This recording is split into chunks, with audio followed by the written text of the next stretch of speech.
Muy buenas noches, mis amados hermanos. El Padre Eterno les continúa bendiciendo. En esta noche vamos a estar compartiendo el segundo capítulo del libro de Esdras. La semana pasada estuvimos iniciando con una introducción y con el primer capítulo. Quiero saludar primeramente a todos los que están allí conectados, a los que se van conectando. Gloria al Padre por esta oportunidad que nos da nuevamente de compartir su palabra. Vamos a orar. Invito a todos los que van llegando, a aquellos que se van conectando a esta transmisión, que el Padre nos permite tener por las circunstancias que está viviendo el país y el mundo entero. Gracias a la tecnología, el Padre nos permite seguir compartiendo su palabra y seguir en contacto con cada uno de ustedes. Quiero orar antes de iniciar para que sea el Padre Eterno ayudándonos con su Ruach HaKodesh, con su Espíritu Santo, en medio de esta enseñanza. Vamos a orar. Amado Padre, bendito Rey, Señor Todopoderoso, Creador de los cielos y de la tierra, Padre, te exaltamos en esta noche, te bendecimos. A ti sea la gloria, la honra, la alabanza, la adoración, sean a ti, Padre eterno. Señor, tú eres bueno y grande en misericordia. Padre, nuestra alma te exalta, te bendice.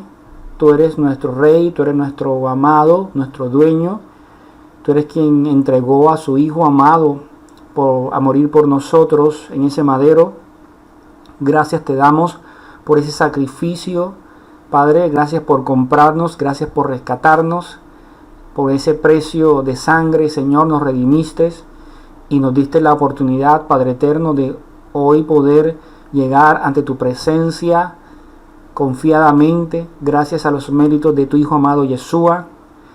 Padre eterno, te pedimos perdón por nuestros pecados, te pedimos, Rey amado, que nos ayudes cada día a obedecerte, a ser fiel a ti, fiel a tus mandamientos, fiel a tu palabra.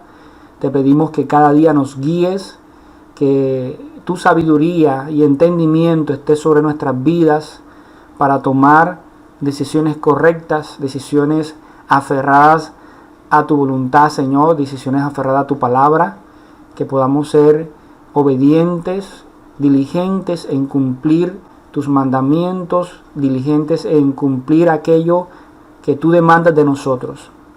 Padre, en esta hora, Rey amado, nos presentamos ante tu presencia, reconociendo que somos pecadores, reconociendo que necesitamos de ti, reconociendo que cada día te necesitamos, Señor, y que una vez más nos postramos delante de tu presencia, reconociendo que tú eres nuestro Señor, nuestro amo, nuestro dueño.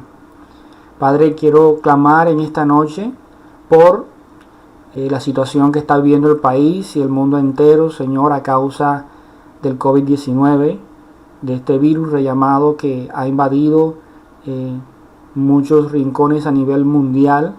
No puedo decir que a todos, pero sí ha invadido el mundo, Señor, y que a raíz de esto muchas personas han muerto. Pero también hay muchas personas que están en los hospitales enfrentando esta situación, los médicos, todas aquellas personas, Padre eterno, que trabajan en esta parte de la salud. Padre, oro por ellos para que tú los fortalezcas, porque sé que no es una situación fácil para ellos y para sus familias. Sobre todo, Rey amado, aquellos que están en una cama, Rey, padeciendo, que no pueden respirar a causa de esta enfermedad. Padre, ten misericordia, Rey amado, que este sea una oportunidad para que todos, absolutamente todos, podamos buscar tu presencia, podamos reconocerte, podamos buscarte, podamos entender que tú eres el único que tiene el control absoluto de todo esto. Tú eres el único, Padre, porque tu palabra dice que para ti no hay nada imposible. Y quiero clamar, Padre eterno, también por el gobierno, por todas las entidades gubernamentales, Señor, que se han puesto al frente de esta situación.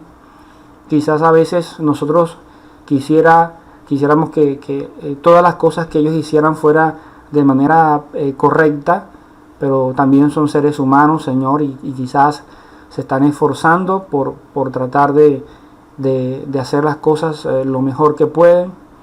Te pido por ellos, dale sabiduría, entendimiento, ayúdales, Rey amado, en todo este proceder, Padre, para tomar decisiones correctas, decisiones acertadas, Padre, y que todos podamos sentir, Padre eterno, que tú estás en medio de todo, Padre celestial. Te pedimos, Rey, que seas tú interviniendo, Señor, en este momento, en este tiempo.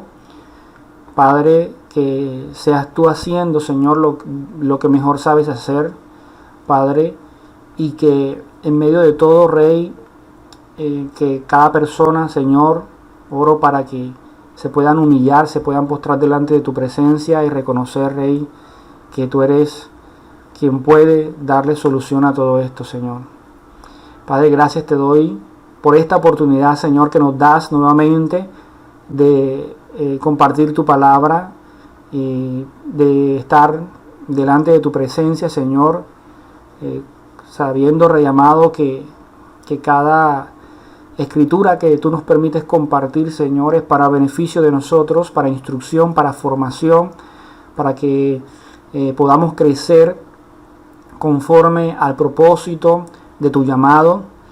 Padre, gracias por este momento. Oro por mis hermanos, ahí donde están, Rey amado, los hermanos de la Quejilá, Rey amado, que tú nos has colocado. Gracias por mis hermanos, bendícelos, guárdalos. Te pido que los cuides, que seas tú proveyéndoles en medio de estos momentos de dificultad, que ellos puedan tener, Señor, el pan de cada día, Padre eterno. Ayúdales. Sé tú aliviando a aquellos que están enfermos, a aquellos que están convalecientes. Sé tú, Padre eterno, permitiendo la recuperación de aquellos, Padre eterno, que han estado rellamados en alguna clínica, con algún padecimiento de alguna enfermedad, Señor. Padre, sé tú interviniendo en la vida de tu pueblo, Señor, escuchando sus oraciones, su clamor, Padre eterno, conforme a tu propósito, conforme a tu voluntad, Señor. Padre, que se haga tu voluntad en medio de tu pueblo, Rey amado. Oro por la vida de nuestro pastor, de nuestro Roe, Señor, bendícele, guárdale, cuídale, ayúdale y fortalécele, Señor, en medio, Padre celestial, de cualquier situación, Padre, que tú le permitas vivir. Ayúdale, sé tú derramando sabiduría y entendimiento sobre su vida, Padre, para orientar, dirigir, instruir, Padre celestial, a tu pueblo. Padre, gracias, te damos por este momento. Te bendecimos, te honramos, en el nombre de tu Hijo amado Yeshua. Amén y amén. Bueno, mis amados hermanos, bendiciones a todos, shalom, shalom alejen. Saludo a todos los que se están conectando en esta transmisión. Le doy gloria al Padre porque una vez más nos permite estar aquí para compartir su palabra. Amados hermanos, en esta noche vamos a compartir ya el segundo capítulo del libro de Esdras, que ha sido hasta el momento, en este segundo capítulo, para mí ha sido de mucha instrucción, de mucha ayuda, y gracias le doy al Padre por permitirme escudriñar verso por verso, capítulo por capítulo. Esto me ha ayudado en mi proceso de crecimiento, con todos estos estudios, y gracias le doy al Padre.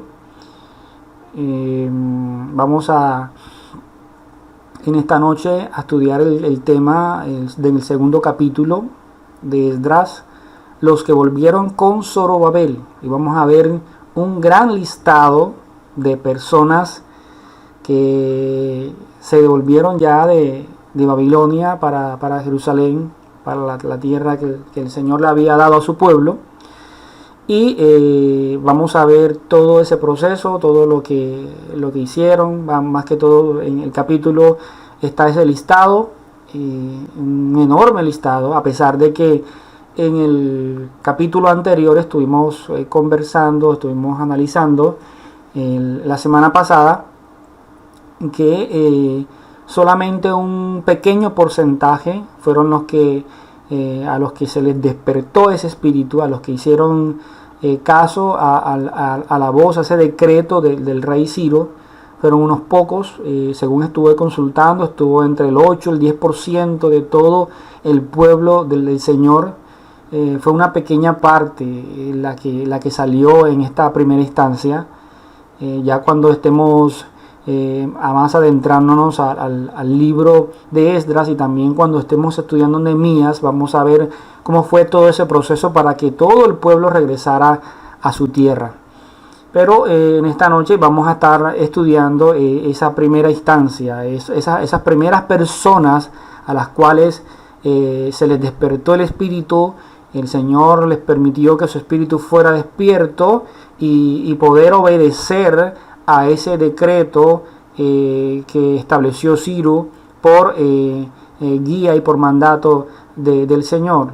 Ya en el capítulo pasado vimos cómo ya se había profetizado por medio de Isaías que el Señor iba a utilizar a Ciro para sacar a su pueblo del cautiverio. Entonces vamos a ver la introducción del segundo capítulo de Esdras, que hoy en este capítulo vamos a estar analizando, como les decía, ese primer grupo de personas repatriadas, que fueron repatriadas. También vamos a ver cómo a través de un listado, cómo a través de ese listado, el Padre Eterno nos muestra su eterno amor, su eterno amor. Aunque muchas veces, la mayoría de nosotros, y muchas veces incluyéndome, cuando nos encontramos pasajes como el que vamos a leer, donde hay nombres, donde están las genealogías, tendemos a saltarnos esa parte y decir, no, son los nombres, y nos saltamos esa parte. Pero tenemos que, creo que tenemos que, a medida que vamos conociendo la palabra del Señor, tenemos que ir cambiando un poquito la mentalidad y pensar que todo esto que estamos estudiando, independientemente de que sea una genealogía, independientemente de que sea un listado de nombres de personas, a nivel general es la palabra del Señor. Y eso merece respeto.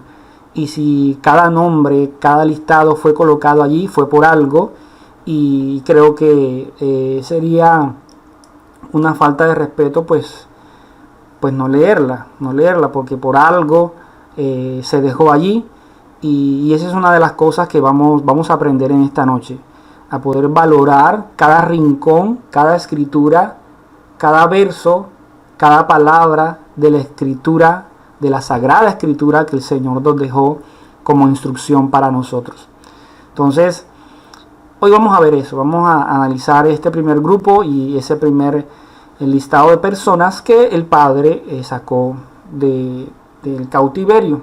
Vamos a ver estos primeros versos, vamos a ver los dos primeros versos, el verso número 1 y verso número 2 del segundo capítulo de Esdras. Dice así la palabra del Señor: estos son los hijos de la provincia que subieron de la cautividad de los desterrados que Nabucodonosor, rey de Babilonia, había llevado cautivos a Babilonia, y que volvieron a Jerusalén y a Judá, cada uno a su ciudad, los cuales vinieron con Zorobabel, Yeshua, Nehemías, Seraías, Realías, Mardoqueo, Bilsán, Mispar, Bigbai, Reún y Baana, el número de hombres del pueblo de Israel. Entonces, en primera instancia, aquí en el primer el versículo, cuando dice que estos son los hijos de la provincia que subieron, no dice específicamente quiénes son estos hijos de la provincia, pero indagando pude encontrar de que estos hijos de la provincia son los de Judea, llamados así por ser reducidos ahora desde su gran reino independiente y poderoso, y pues obviamente estando de la mano de nuestro Padre Eterno, de Adonai, a una provincia tributaria del imperio persa.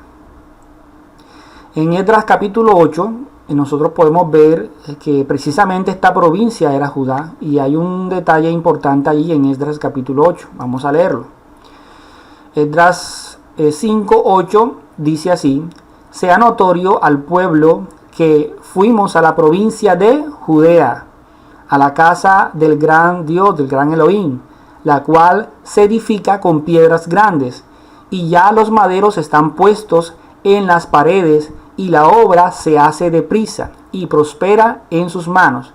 Entonces, en este verso, que está más adelante, ya en el capítulo número 5 de Esdras, podemos ver que cuando hablaban de provincia, se referían a la provincia de Judea. Entonces, está claro que aquí en ese primer capítulo, en ese primer verso, cuando dice estos son los hijos de la provincia, se refiere a los miembros de Judea, ¿ya?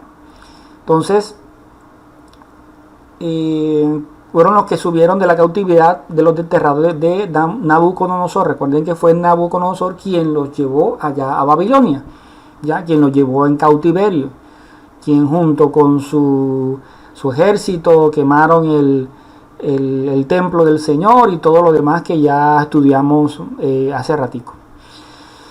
En el verso 2 dice: los cuales vinieron con Zorobabel, este Zorobabel que está aquí, Yeshua, Nehemías, Serarías, Reelías.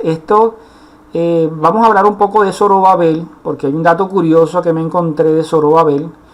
Zorobabel era nada más y nada menos que nieto de Joaquín, también conocido como Jeconías, rey de Judá en algún momento. Ya esta historia la estudiamos cuando estuvimos estudiando los libros de crónicas, pero vamos a hacer un recorderis y vamos a ver que verídicamente Zorobabel era nieto de Joaquín. Vamos a ver en este pasaje del primer libro de crónicas, capítulo 3, del 17 al 19, dice así: y los hijos de Jeconías, Asir, Salatiel, Malquirán, Pedaías, Senazar, Jecamías, Osama y Nedabías. Los hijos de Pedaías, Zorobabel, aquí está, y Simei. Y los hijos de Zorobabel, Mesulán, Ananías y Selomit, su hermana.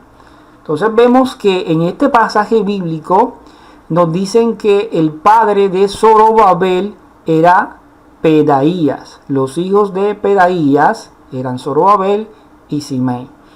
Entonces vamos a ver, porque hay una contradicción cuando nosotros nos vamos a Mateo, en la genealogía que aparece allí en Mateo, en el primer capítulo. Vamos a ver que Zorobabel tiene a un padre diferente en esta genealogía, y ya vamos a explicar qué pudo haber pasado. Dice en Mateo capítulo 1, verso 12, dice: después de la deportación a Babilonia, Jeconías engendró a Salatiel, y Salatiel a Jerobabel. Entonces aquí nos encontramos con que Zorobabel tiene como padre a Salatiel. Ahora, ¿quién era Salatiel? Vamos a ver quién era Salatiel aquí en este pasaje que ya vimos ahorita. Dice: y los hijos de Jeconías, Asir. Jeconías es el mismo Joaquín. Asir, Salatiel, Malquirán, Pedaías. Vemos que Salatiel era hermano de Pedaías, pero en este pasaje bíblico le colocan a Pedaías como padre de Zorobabel, y en el pasaje de Mateo colocan a Salatiel como el padre de Zorobabel. Estuve consultando con relación a esta de pronto incoherencia, si se puede decir, y es que existen algunas posibilidades o algunas conjeturas con respecto a esto, y es que es muy posible que este Salatiel haya fallecido, aunque existen otros pasajes donde muestran a Salatiel como ese padre de Zorobabel, pero según estuve consultando, existe la posibilidad de que Salatiel haya muerto y que Pedaías se haya casado con la viuda. Por ende, Zorobabel haya sido el hijastro o el heredero de Pedaías, y por eso es que en este pasaje se menciona a Pedaías como su padre. Esa es una de las conjeturas, uno de las hipótesis que se maneja con respecto a esta incoherencia, si se puede decir así. En esta época, recuerden que en el capítulo pasado estuvimos hablando que esta época, cuando se inicia el libro de Esdras, era la misma época de los profetas Ageo y Zacarías, y que prácticamente el tiempo en que ellos profetizaron, en que fueron esos instrumentos del Señor, fue el mismo tiempo en que se construyó el templo. Entonces los profetas Ageo y Zacarías estimularon a Zorobabel a emprender decididamente la reconstrucción del templo, y eso lo vamos a ver en varios pasajes. Aquí tenemos varios pasajes para corroborar esto. Esdras capítulo 5, verso del 1 al 2, o sea, más adelantico, dice así: profetizaron Ageo y Zacarías. Estos son los mismos de los libros que nosotros leemos. Hijo de Ido, ambos profetas, a los judíos que estaban en Judá y en Jerusalén, en el nombre del Señor, de Elohim de Israel, quien estaba sobre ellos. Entonces se levantaron Zorobabel, o sea, Zorobabel estaba allí, hijo de Salatiel. Mire que aquí dice también hijo de Salatiel, se menciona más Salatiel que el hermano. Y Jesúa, hijo de Josadat, y comenzaron a reedificar la casa del Señor que estaba en Jerusalén, y con ellos los profetas del Señor que les ayudaban. Entonces vemos aquí cómo Ageo y Zacarías habían profetizado, y esto llevó a que Zorobabel se levantara para hacer la obra que el Padre le había encomendado. ¿Ya? Hay otro pasaje en Ageo capítulo 1, verso 12, que dice: Zorobabel, hijo de Seatiel. Esta versión que les conseguí, esta versión que les coloqué aquí de este pasaje, es la versión Corona de Jerusalén, se llama la versión, la Biblia, Corona de Jerusalén.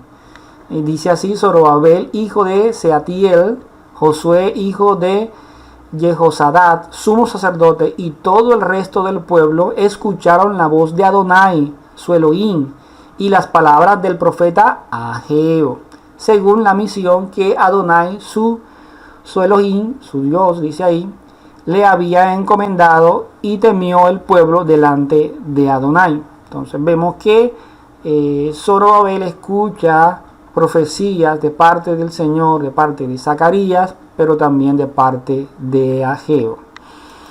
Entonces aquí en Zacarías vamos a ver del capítulo 4, versos del 9 al 10, dice: las manos de Zorobabel echaron el cimiento a esta casa, y sus manos la acabarán.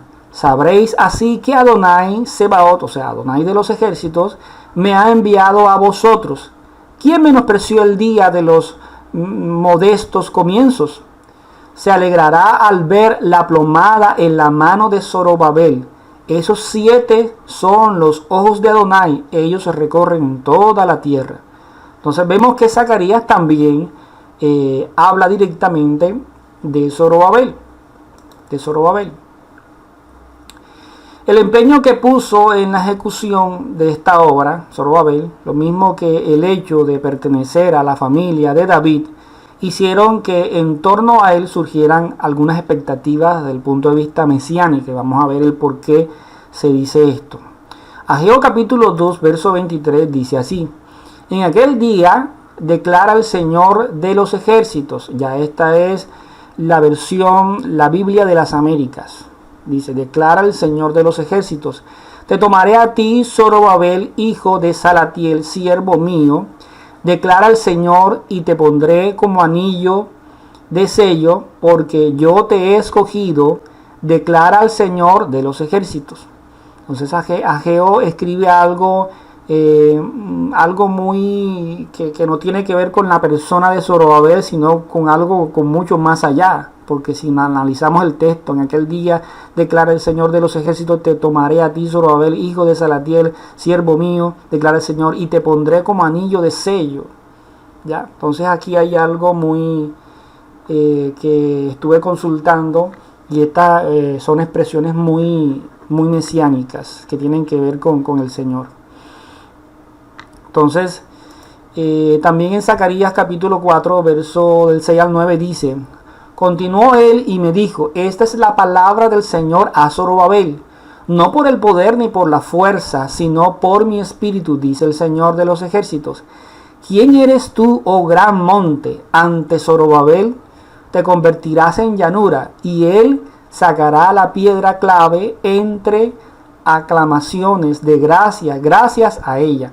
Y vino a mí palabra del Señor diciendo: las manos de Zorobabel han puesto los cimientos de esta casa, y sus manos la acabarán. Entonces sabréis que el Señor de los ejércitos me ha enviado a vosotros. Entonces vemos que son expresiones bastante puntuales.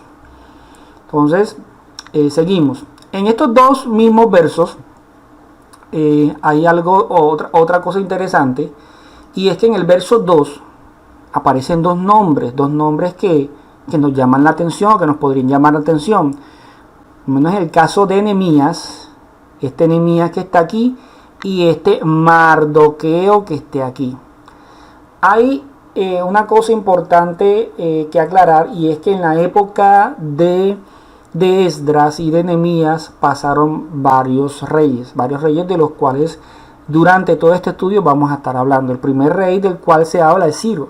Más adelante se va a hablar de Darío, más adelante se va a hablar de Asuero, y después de Artajerjes. Y recuerden que Darío lo relacionamos con Daniel, Artajerjes lo relacionamos con Esther, y así sucesivamente. Todas esas historias transcurrieron en estas épocas. Pero en el caso de Nehemías, de este Nehemías que aparece aquí, y de este Mardoqueo, estuve consultando conforme al libro de Nehemías, y la historia de Nehemías prácticamente se da casi 80 años después de que esto inicia.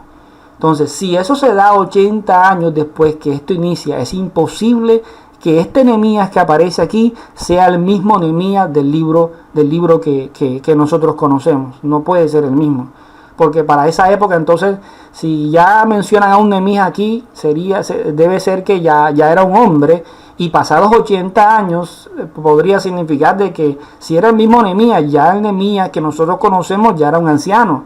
Entonces no puede ser el mismo Nehemías, como tampoco puede ser el mismo Mardoqueo. Fíjense que a pesar de que las historias se ven allí cerquitas, Esdras y Nehemías, no fueron todo ahí. Esos libros están representando una cantidad de años, un montón de años. Ya, eso se ve relatado allí, pero allí se está manifestando la historia de un largo tiempo, un muy largo tiempo. Por lo tanto, no podemos decir en ningún momento que este Nehemías y este Mardoqueo eran el mismo que nosotros conocemos del libro de Nehemías, y Mardoqueo de la historia del libro de Esther. No serían los mismos. Ya, por ahí estuve leyendo, y dicen que efectivamente no, que lo que pasa es que estos nombres eran muy populares, y pues dos personajes en este tiempo se llamaron tal y cual así, Nehemías y Mardoqueo.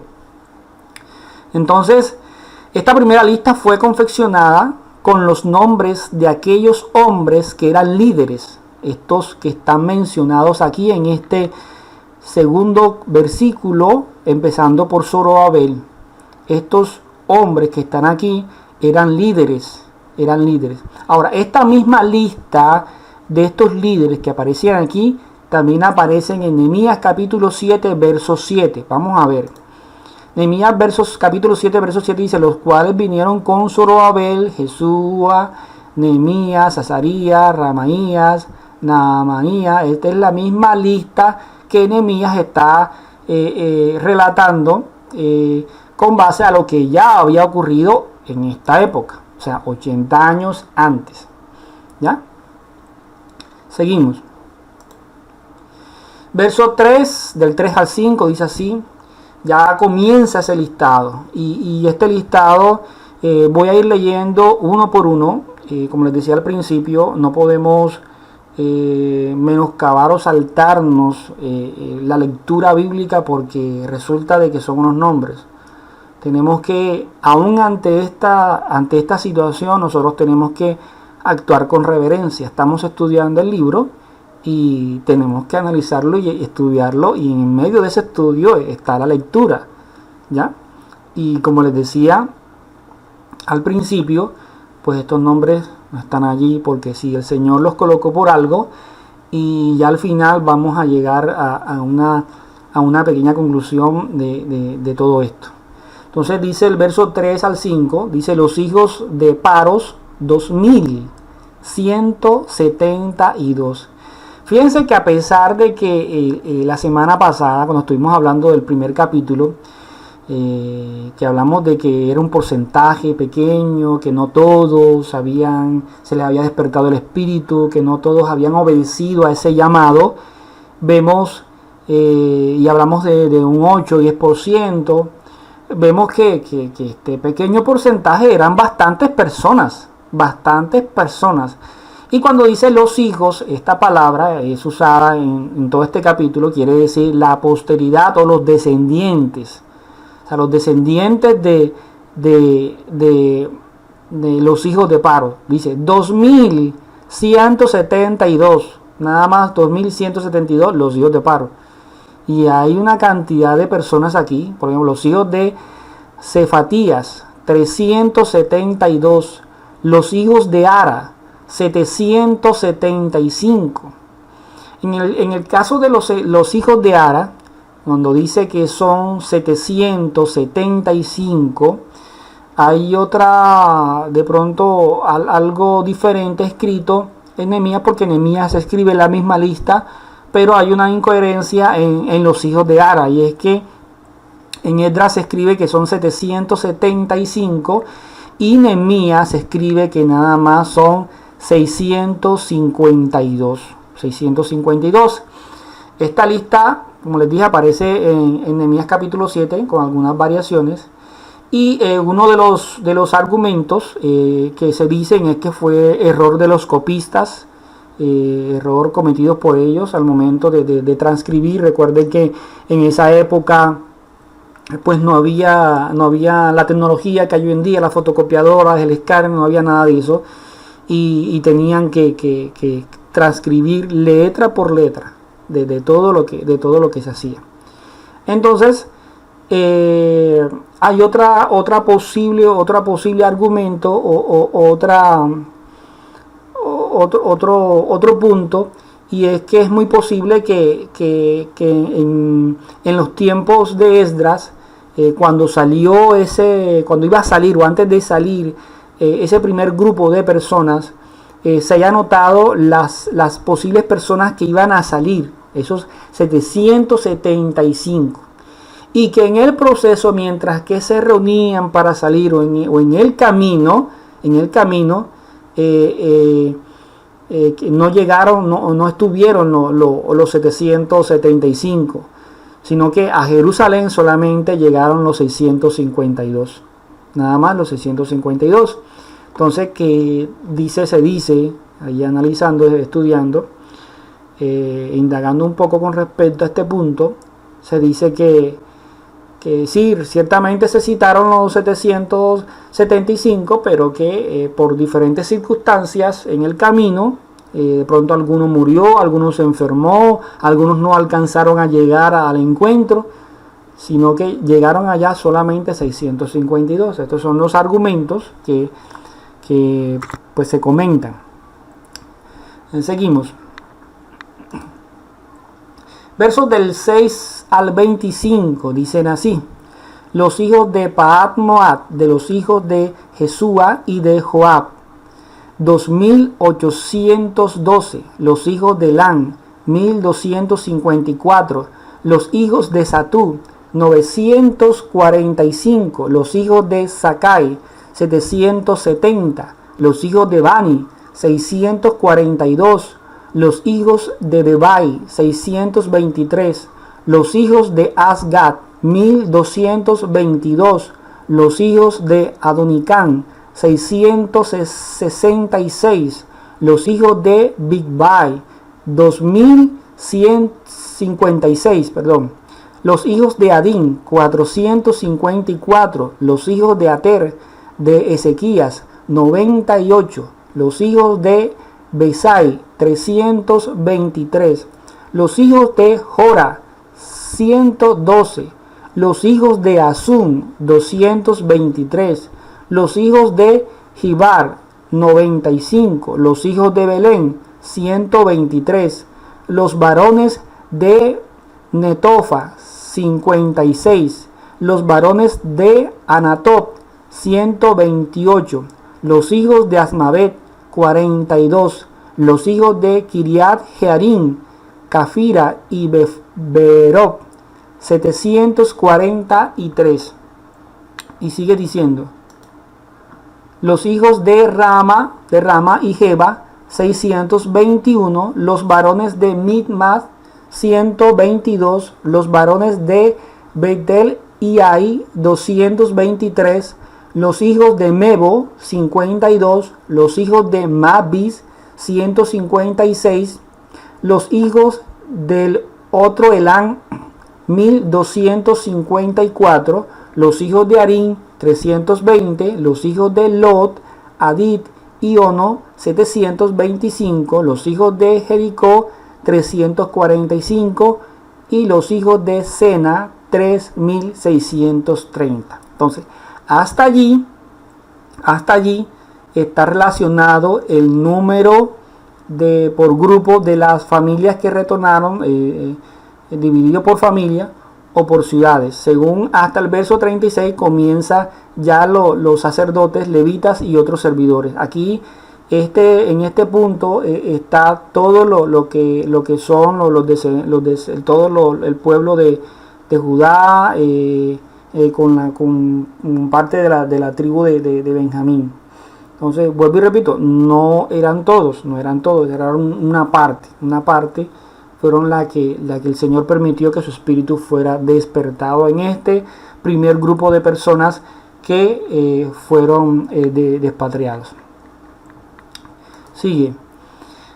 En el verso 36 ya comienza a hablar acerca de los sacerdotes. Aquí vemos los sacerdotes que se sumaron a ese primer grupo. Dice, los sacerdotes, los hijos de Jedaías, de la casa de Jesúa, 973, los hijos de Imer, 1052, los hijos de Pasur, 1246, los hijos de Arín, 1017. Los sacerdotes, hijos de Jedaías, eran descendientes de la familia de Josué. Hijos de los descendientes de Arín, estos 5 hijos, habían contraído matrimonio con mujeres extranjeras, pero al momento en que se hizo el llamado, ellos dieron ejemplo de valor al presentarse como voluntarios para regresar a la patria. Ellos fueron también tocados en el momento. Parece ser de que durante ese tiempo aparentemente, y digo aparentemente, de cautiverio, porque hay muchas evidencias de que el pueblo del Señor no es que estuvieran en ese cautiverio total, como quizás en algún momento sí lo estuvo en Egipto. Acá parece ser de que mucho pueblo comenzó a hacer su vida, habían pasado ya 70 años, muchas personas decidieron rehacer su vida en Babilonia, tanto así de que muchos decidieron no escuchar el llamado de Ciro, precisamente por eso, porque ellos estaban ya cómodos en Babilonia, ya habían hecho su vida, y de pronto pensar en que tener que salir a una tierra que estaba desolada, tener que pasar trabajo en el camino y pasar trabajo cuando llegaran allá, eso quizás los puso a pensar, y muchos no quisieron salir. Muchos quisieron evitar la fatiga en ese sentido, ¿ya? Entonces, y una de esas evidencias es que precisamente estos sacerdotes se habían casado y ya habían decidido hacer su vida, pero como que el Señor los tocó allí, le despertó su espíritu y se dieron cuenta que era necesario que se despertaran y ponerse en manos a la obra para regresar a su patria. En Esdras capítulo 10, versos 18 al 21, vemos esa evidencia de que estos hijos de Harín, de este verso 39, estos hijos de Harín, estos 5 hijos de Harín, se casaron con mujeres extranjeras, y vamos a ver qué fue lo que pasó con ellos. Dice: entre los hijos de los sacerdotes que se habían casado con mujeres extranjeras, se encontraron de los hijos de Jesúa, hijos de Josadat, y de sus hermanos Maasías, Eliezer, Jarib y Gedalías. Ellos juraron despedir a sus mujeres, y siendo culpables ofrecieron un carnero del rebaño por su delito.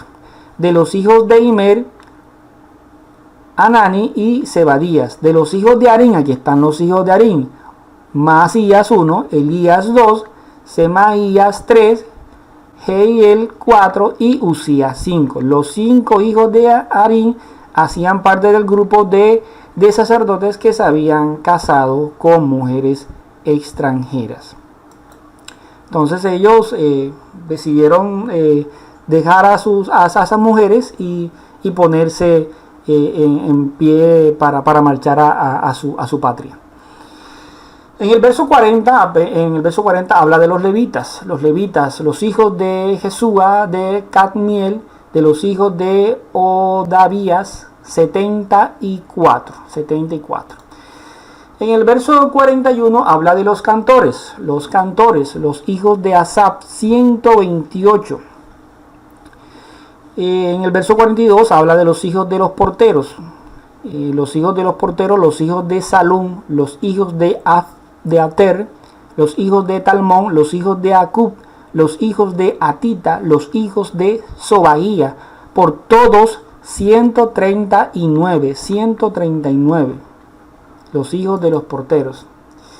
Viene ahora los sirvientes del templo, y aquí viene un dato interesante. Vamos a ver quiénes eran estos sirvientes del templo. Dice: los sirvientes del templo, los hijos de Sia, los hijos de Asufa, los hijos de Tabaot, los hijos de Querot, los hijos, dicen que los hijos, pero no dicen el número, simplemente dicen los hijos. Los hijos de Sia, los hijos de Padón, los hijos de Levana, los hijos de Agabat, los hijos de Acub, los hijos de Agab, los hijos de Salmai, los hijos de Anán, los hijos de Gidel, los hijos de Gar, los hijos de Reaía, los hijos de Resín, los hijos de Necoda, los hijos de Gazam, los hijos de Usa, los hijos de Pasea, los hijos de Besaí, los hijos de Asena, los hijos de Meunín, los hijos de Nefusín, los hijos de Bakbuk, los hijos de Acufa, los hijos de Arur, los hijos de Baslut, los hijos de Meida, los hijos de Arsa, los hijos de Barcos, los hijos de Císara, los hijos de Tema, los hijos de Nesía, los hijos de Atifa.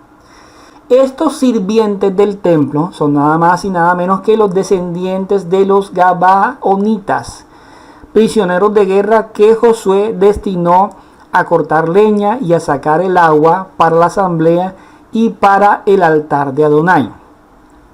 Yo no sé si ustedes se acuerdan de la historia en ese capítulo de Josué, capítulo 9, de la historia de los Gabaonitas. Resulta y pasa que los Gabaonitas se enteraron de que cómo el pueblo del Señor había destruido a Jericó y cómo había destruido a Ai. Ellos se enteraron de todo eso y se atemorizaron. Entonces se inventaron un plan para que el pueblo del Señor no los eliminara. Entonces ellos estaban, obviamente el pueblo del Señor estaba eliminando todo el pueblo que tuvieran por ahí cerca, todo el pueblo que estaba por ahí cerca lo eliminaban, venían y lo destruían. Entonces estos se hicieron una idea y cogieron y se pusieron vestidos rotos, vestidos viejos, se llevaron comida ya casi dañada y llegaron hasta al pueblo, hasta donde Josué. Josué cuando los vio llegar, como que ya estaban como que bueno, listo, ¿esto qué? Vamos a seguir con esto, pero resulta y pasa de que uno de los gabaonitas decidió contarle a Josué que ellos habían escuchado de las hazañas que había hecho el Señor de los cielos con ellos, de cómo habían triunfado, que todo lo que habían hecho, de la victoria que habían tenido, y que ellos a raíz de eso habían escuchado y habían hecho, se habían ido en pos para encontrarlos y poder adorar a ese Dios también. Entonces él les dijo que para que hicieran una alianza con ellos, les vieron las ropas todas destruidas, la comida que habían cargado con moho, comida ya casi dañada. Entonces Josué no consultó al Señor, sino que al ver la situación de ellos y el deseo de querer unirse al pueblo y de hacer una alianza, Josué no consultó al Señor, sino que tomó la decisión y juró por el Señor de que no los iba a destruir, Allí los gabaonitas fueron muy astutos y Josué les perdonó la vida. Después de, creo, 3 días, el Señor le revela a Josué lo que estaba pasando, pero ya ellos no se podían retractar porque habían jurado por el Señor de que no le iban a hacer daño, no los iban a matar. Entonces el castigo por todo esto fue que los pusieron como prisioneros de guerra y los colocaron a cortar leñas, a sacar agua para la asamblea y para el altar de Adonai. Entonces estos personajes fueron de generación en generación y de esa generación está este grupo de personas, los cuales son los que conocemos nosotros aquí en este capítulo como los sirvientes del templo. Sin embargo, vamos a ver Josué capítulo 9, verso 27. Dice: y aquel día Josué los hizo leñadores y aguadores para la congregación y para el altar del Señor, en el lugar que el Señor escogiera hasta el día de hoy. Entonces fíjense, este grupo de personas decidieron o prefirieron ser esclavos, por decirlo así, leñadores y aguadores, antes que morir. O sea, se hicieron pasar y quisieron ser esclavos durante toda su vida antes de que el pueblo del Señor les quitara la vida.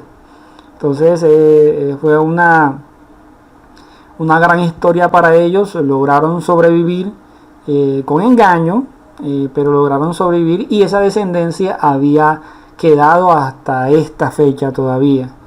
Había muchas personas de ellos, tanto de que, como les decía, se nombran los hijos, pero no se menciona un número específico.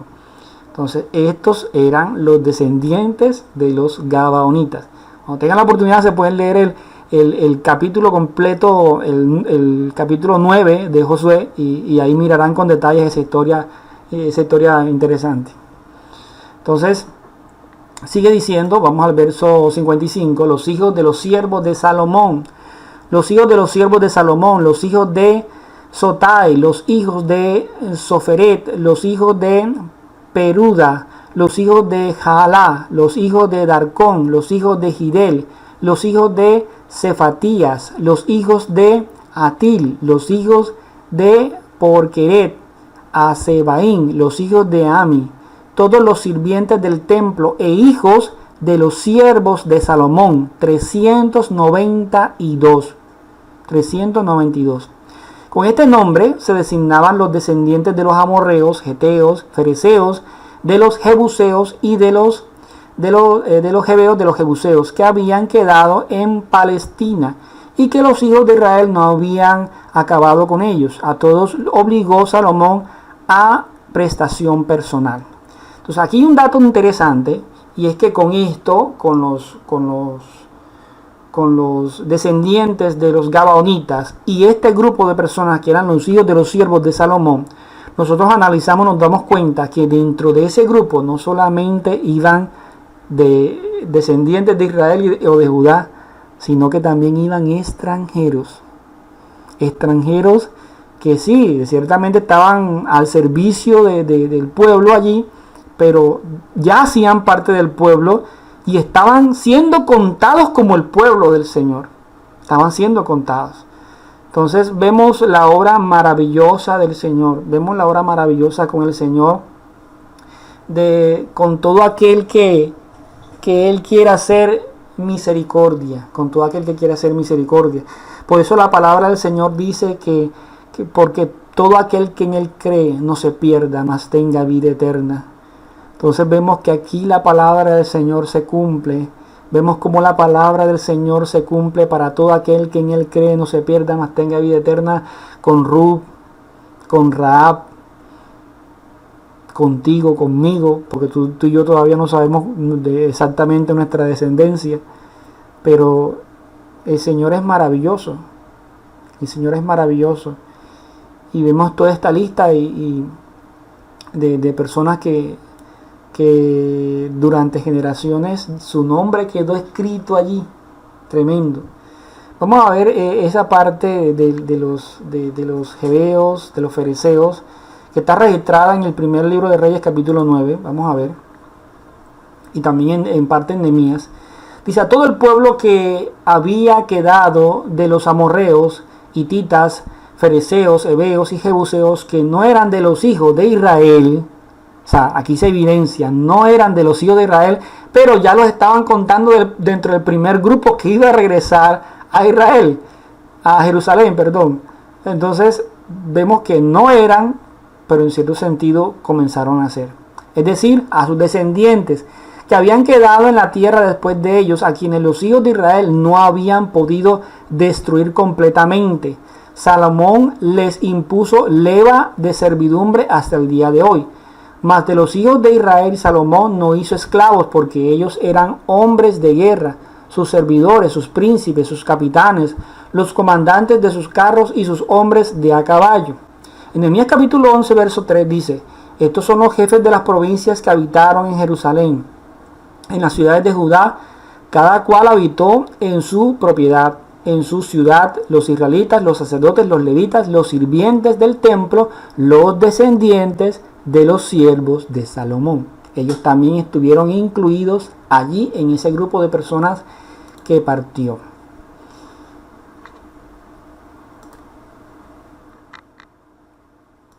De Urim y Tumim vamos a hablar ahorita más adelante. Ahí se me... los de origen israelita dudoso. Vamos a ver. Algunos que se querían pasar como israelita, pero que no pudieron validar su ciudadanía. En el verso 59, al 63 dice así: estos fueron los que subieron de Tel Melá, Tel Azar, Kerub, Adán e Imer, que no pudieron demostrar la casa de sus padres, ni su linaje, ni si eran de Israel. Los hijos de Laía, los hijos de Tobías, los hijos de Necoda, 652, y de los hijos de los sacerdotes, los hijos de Abaía, los hijos de Cos, los hijos de Barzilai, el cual tomó mujer de las hijas de Barzilai Galadita y fue llamado por el nombre de ellas. Estos buscaron su registro de genealogías y no fue hallado, y fueron excluidos del sacerdocio. Esto porque querían entrar como los hijos de los sacerdotes, pero como no se podía demostrar realmente su genealogía, ellos estuvieron excluidos. Y el gobernador les dijo que no comiesen de las cosas más santas hasta que hubiese sacerdote para consultar con Urim y Tumim.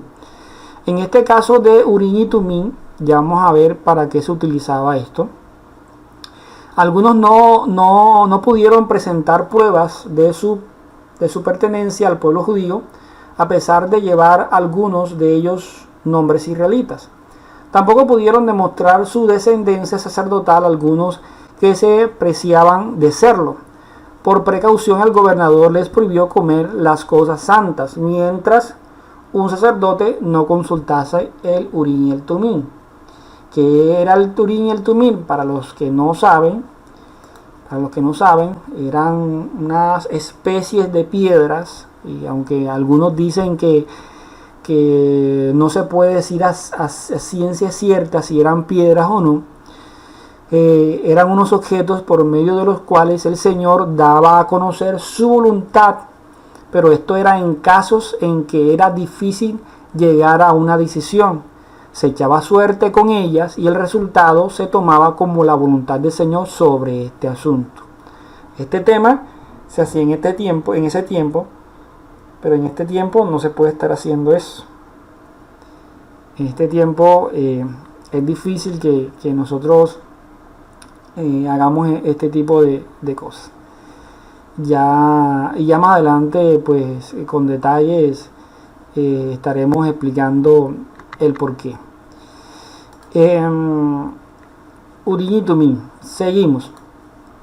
Y la suma total de todo, ya llegamos a la suma total de todo, en el mismo capítulo dice: toda la congregación unida como un solo hombre era de 42.370. Imagínense, 42.370, sin contar sus siervos y siervas, los cuales eran 7.337, y tenían 200 cantores y cantoras. Sus caballos eran 736, sus mulas 245, sus camellos 435, asnos 6.720.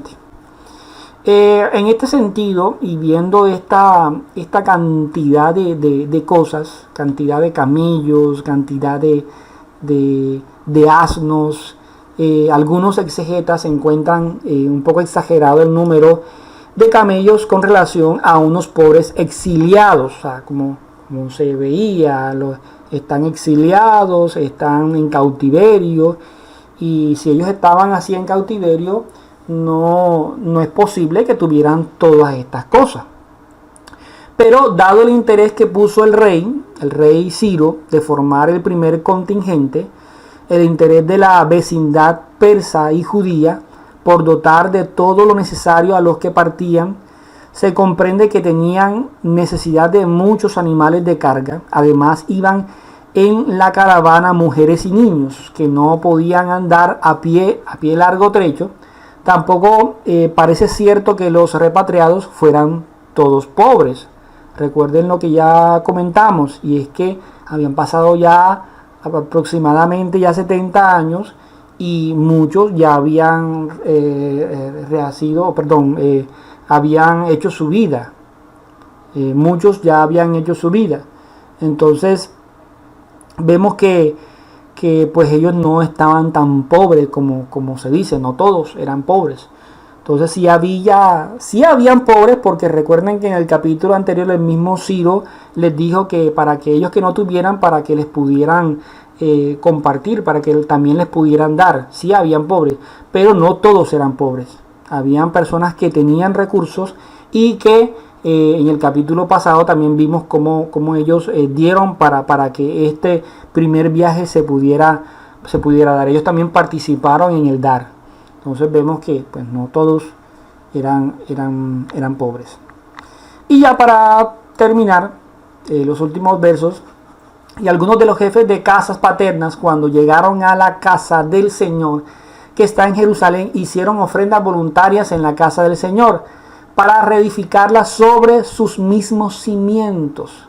Según sus medios, dieron al tesoro para la obra 71.000 dracmas de oro, 5.000 minas de plata y 100 túnicas sacerdotales.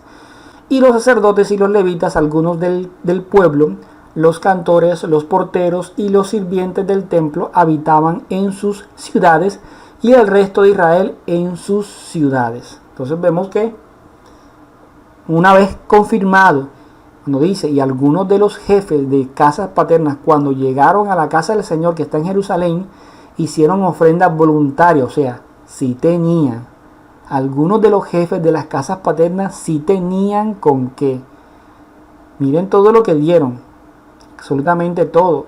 Dieron al tesoro para la obra 71.000 dracmas de oro, 5.000 minas de plata y 100 túnicas sacerdotales. Sí habían personas que tenían recursos. Entonces, a manera de conclusión, mis amados hermanos, yo estaba analizando este capítulo y viendo todos estos nombres que muchos de ellos ya fallecieron, muchos de ellos están muertos. Quizás algunos de ellos, no sé si en algún momento se imaginaron que después de pasado muchos años, todos estos años que han pasado de ese tiempo hasta la fecha, quizás ellos no se iban a imaginar que a algunas personas, que el pueblo en algún momento iba a estar leyendo sus nombres, así como los leímos nosotros en esta noche. Y si analizamos bien, vemos que a través de esta lista el Padre lo que nos demuestra es que el Señor tiene a su pueblo contado, tiene a su pueblo detallado, contadito. Al Padre no se le escapa a nadie. Ciertamente no todos en ese momento, en ese primer viaje, escucharon ese llamado o su espíritu fue despertado. Pero vemos que más adelante, que lo vamos a estar estudiando, hubieron 2 viajes más, fueron 3 viajes, si no estoy mal. Entonces vemos cómo el Señor fue llamando a uno por uno. Y en este primer viaje cada nombre fue relacionado con su descendencia, con sus hijos. Y vemos cómo el Dios de detalles que nosotros tenemos. Amados hermanos, es muy posible que tú y yo estemos en una lista. Y la palabra lo confirma, hay un libro. Tú y yo también estamos en la lista del Señor. Todos aquellos que hemos creído en nuestro Señor Yeshua, estamos en una lista, que algún día esa lista va a ser leída. Y tu nombre, mi amado hermano, y el mío van a estar allí. Mira que hoy estamos leyendo los nombres de esas personas, de ese grupo de personas que salieron, ese primer remanente que salió hacia Jerusalén. Hoy lo estamos leyendo y hoy le estamos dando gloria al Padre por esta historia que ocurrió y cómo el pueblo retomó su ciudad, retomó el templo. De la misma manera, el Padre nos tiene allí, escritos a nosotros, mis amados hermanos. Y nuestro nombre algún día va a ser anunciado, así como de todo este pueblo que salió en esta época para su pueblo. Ya nosotros no iremos para un pueblo, sino que iremos a encontrarnos con el Señor, nuestro Salvador Yeshua. Amén. Qué bonito es esto. Qué maravilloso es esto y cómo el Señor nos muestra toda su gloria en medio de estas escrituras, en medio de todo este nombre. Cómo nos muestra su amor, cómo nos muestra que es un padre de detalles. Qué maravilloso es nuestro Señor. Alabado sea su nombre. Bueno, amados hermanos, por hoy vamos a orar. Aquí le dejo la bibliografía. Hoy estoy utilizando mucho la Biblia de las Américas. Ya estudiamos este capítulo número 2. Los espero la próxima semana para iniciar el capítulo 3 y vamos a ir avanzando en este libro de Esdras. Vamos a orar, a darle gracias al Padre por todas estas cosas que pudimos ver y analizar en el día de hoy. Vamos a orar. Amado Padre, bendito Rey, Señor Todopoderoso, Creador de los cielos y de la tierra. Padre, gracias. Gracias, Rey amado, porque tú una vez más nos demuestras el amor que tú le tienes a tu pueblo. Y cómo te manifiestas, Señor, con detalles. Detalles, Padre, que nos impresionan. detalles, Padre, que a veces pasamos por alto, pero tú te encargas, Señor, de en algún momento hacérnoslos ver y de ver tu gloria en medio de todo esto, Señor. Gracias, Padre, porque así como ese pueblo, Señor, ese primer grupo de personas que salió de la cautividad, sé que a nosotros, uno a uno, nos has ido llamando de las tinieblas a tu luz admirable.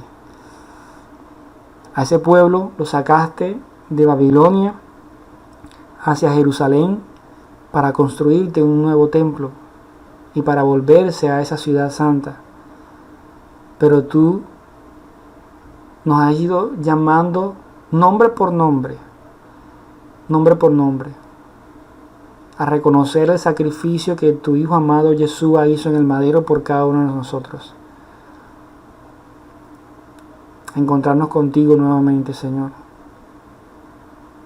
Padre, gracias, tú eres bueno y grande en misericordia.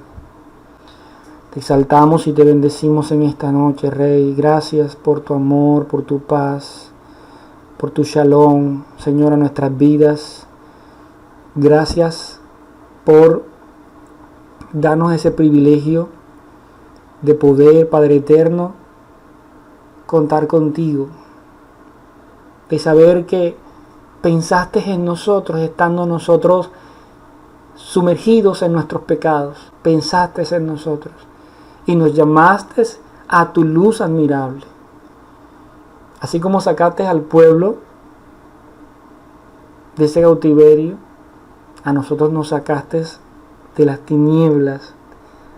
Estábamos sumergidos en nuestros pecados y nuestros delitos y nos trajiste, Señor, a tu luz admirable para contemplar tu gloria, Señor, a través de tu palabra. Padre, en esta noche te exaltamos, te bendecimos y te honramos. Gracias, Rey amado, por tu palabra. En el nombre de tu Hijo amado Yeshua. Amén y amén. Bueno, mis amados hermanos, esto fue todo por esta noche. Gracias le doy al Padre por este momento, por este espacio. Saludos a todos aquellos que se conectaron, que tuvieron la oportunidad de escuchar este mensaje, y aquellos que de pronto lo van a escuchar después. Saludos a todos, Shalom Alejen, que el Padre Eterno les continúe bendiciendo. Gracias le doy al Padre por esta nueva oportunidad y los extraño mucho. Dios Padre Eterno, el Padre Eterno permita que pronto nos podamos ver físicamente y podamos disfrutar de la compañía, de todos, esa compañía, y disfrutar como un pueblo unánime junto, como lo dice su palabra. Bendiciones a todos, hermanos. Shalom.